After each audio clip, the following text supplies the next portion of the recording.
एक मेंबर के रूप में, मैं नियंत्रक के रूप में था। तब आप लोग से मुलाकात हुई थी।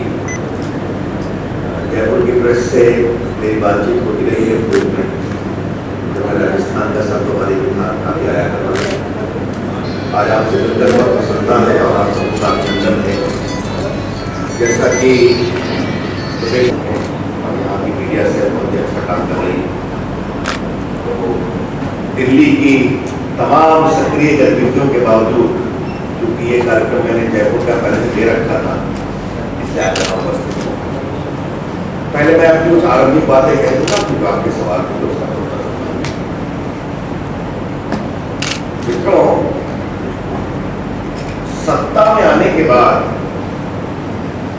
डील बनाना कांग्रेस की प्रवृत्ति और वृत्ति में, deal making is a part of the DNA of Congress. विशेष रूप से जब से कांग्रेस की सरकार डॉक्टर मनमोहन सिंह प्रधानमंत्री और सोनिया जी कांग्रेस की अध्यक्षता है, this has surpassed all limits. और ये बात हम बहुत जिम्मेवारी के साथ कह सकते हैं कि अभी जो कांग्रेस लेड यूपीए गवर्नमेंट है, वो आजाद भारत की सबसे भ्रष्ट केंद्रीय सरकार है। The Congress-led union government today is the most corrupt central government since independence. पहले 76,000 करोड़ का कॉमनवेल्थ को डाला होता, उसके बाद 1,76,000 करोड़ का पूंजी को डाला होता, फिर 1,86,000 करोड़ का टोल गेट होता है, कोयला घोटाला।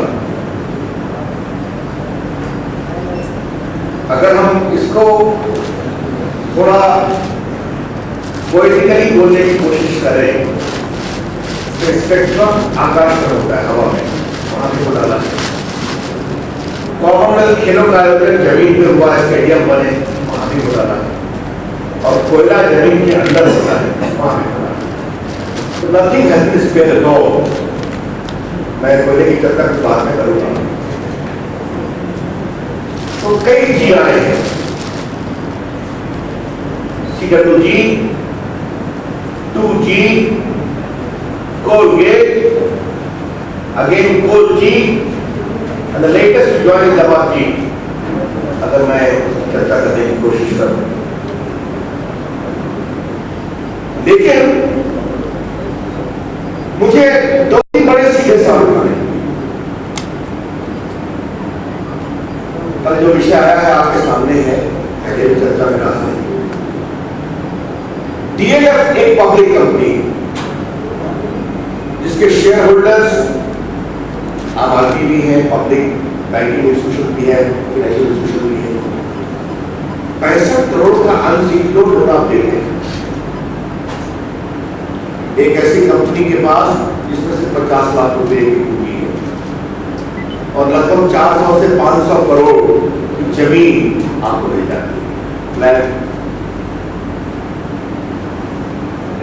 बड़ी बड़ी प्लॉट्स और दिल्ली की प्राइम लैंड। अगर ये चैरिटी है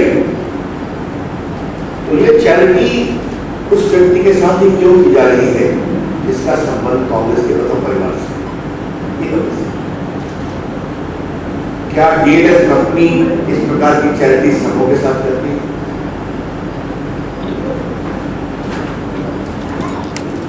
मुझे देखकर बड़ा आश्चर्य हुआ कि दिल्ली के टाइम्स ऑफ इंडिया में विस्तार से छपा है। इसके सूत्र बहुत कुछ राजस्थान से जुड़े हुए हैं। बीकानेर में 161 एकड़ जमीन 1 करोड़ 2 लाख रुपए में कंपनी है। अब बीकानेर में 161 एकड़ जमीन सिर्फ 1 करोड़ 2 लाख मिल जाती है, तो ये मेरी क्या चलेगा? और भी प्लॉट्स की चर्चा है। इस मामले की जांच क्यों नहीं होनी चाहिए? ये कंपनी क्या काम कर रही है, कितना बिजनेस करती है, ये गंभीर सवाल है। हमने ईमानदार जांच की बात की है,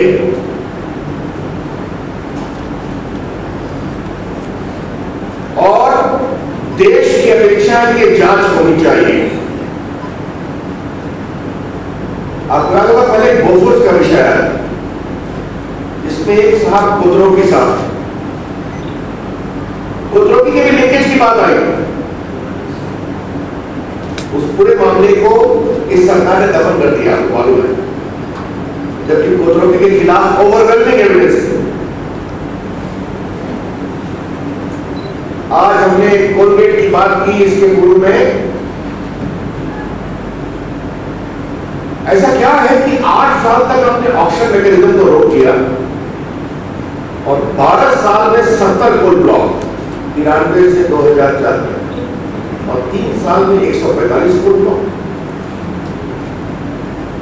जबकि डॉक्टर मनमोहन सिंह स्वयं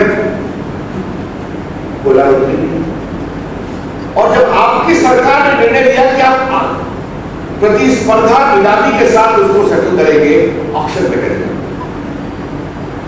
और वो किसके किसके परिवार को मिला मुझे बताने की जरूरत नहीं, आपको जानते हो, चर्चा में बहुत होता है। कांग्रेस पार्टी का एक एटीट्यूड बहुत साफ है, पहले आरोप का प्रतिकार करो, फिर जो आरोप लगाता है उसके खिलाफ अस्तहीन प्रत्यालोचना करो, और तीसरा जो भ्रष्ट है उनको बचाओ और अपनी कमजोरी को छुपाओ। Deny the allegation, then criticize and condemn those who make allegations against you, and lastly cover the flags and shield the ground। ये कांग्रेस पार्टी की नीति है।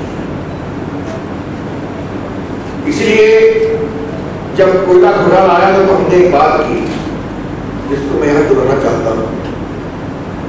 अगर तुर्की मामले में राजा को इस्तीफा देना पड़ता है क्योंकि सीबीआई की इंक्वायरी चल रही है, अगर दयानिधि मारन को केंद्रीय मंत्रिपरिषद से इस्तीफा देना पड़ता है क्योंकि सीबीआई की इंक्वायरी चल रही है, तो डॉक्टर मनमोहन सिंह को इस्तीफा क्यों नहीं देना चाहिए जबकि सीबीआई की इंक्वायरी कोयला के घोटाले में चल रही है और डॉक्टर मनमोहन सिंह को सीबीआई रिपोर्ट करती है। तो फेयर इन्वेस्टिगेशन कैसे होगा? तो क्या राजा और दयानिधि मारन के लिए एक कानून होगा